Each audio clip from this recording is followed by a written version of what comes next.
These visitors to that city on the Potomac do not come as white or black, red or yellow.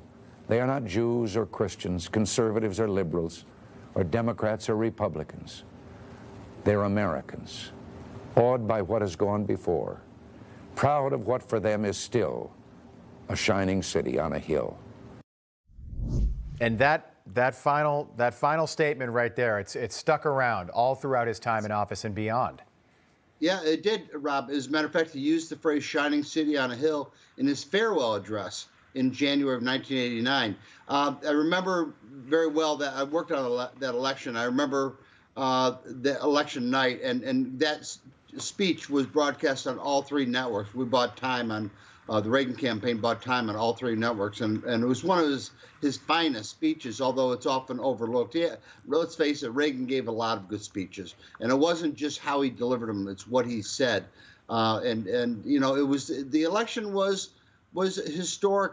For all elections are historic, but this one was especially significant because it was the end of the New Deal, and it was the beginning of new federalism, which Reagan believed in devoutly, that to send power back to the states and localities and individuals. And that's what he set about doing, and that's what he largely accomplished. You know, I think an argument could be made for the job of a president, not just a politician, but the president, is how you make the American people feel. Take us back to the mood after 4 years of Jimmy Carter and what changed when Reagan was elected. By the way, he absolutely, I mean, he beat Carter. I think he had 489 electoral votes to 49. States. Wow. Yeah, 44 states. Yeah, it was a smoking. It wasn't even close. Yeah. It was 7 million votes and 44 states.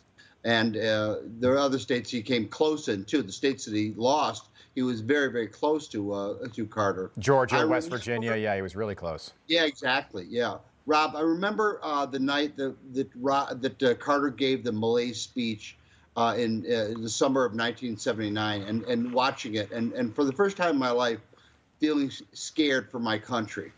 And I didn't have that feeling again until recently now with Biden in the White House, feeling scared for the future of my country. So that is the linkage between Biden and Carter is the mood of the American people.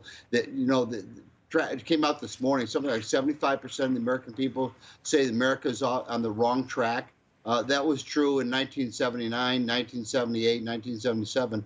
But when Reagan became president and turned around the economy, and turned around the nation's mood, and turned around the nation's foreign affairs, right.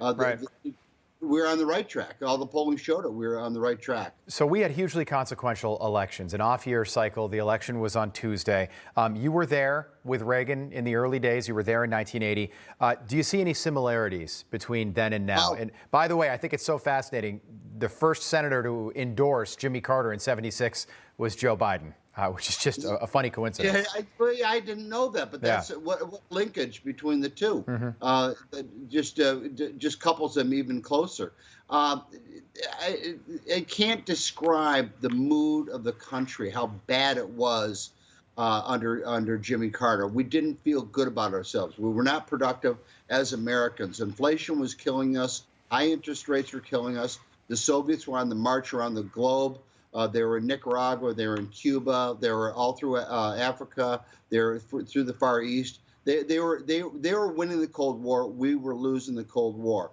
And what happens in 8 years is that the Berlin Wall falls down and the Soviet Union is no more. What is the irreplaceable event of those 8 years but the presidency of Ronald Reagan? Yeah. And that's why many historians consider Reagan to be among our 4 greatest presidents, alongside Washington, Lincoln, and Franklin Roosevelt. Amazing. And it could happen again. I think 2022 will be a real sign of things to come in 24. Absolutely. Craig Shirley, thanks so much for being with us. Great to see you again. We appreciate the insight as always. Good to see you, Rob. Thank you. Hey, I'm Rob Finnerty. Thanks for watching. If you enjoyed this video, please join the conversation in the comments below. Don't forget to subscribe, too. Hit the bell icon to be alerted to breaking news. And remember, there's a whole lot more on Newsmax TV, America's fastest growing cable news network. Newsmax TV, we're real news for real people.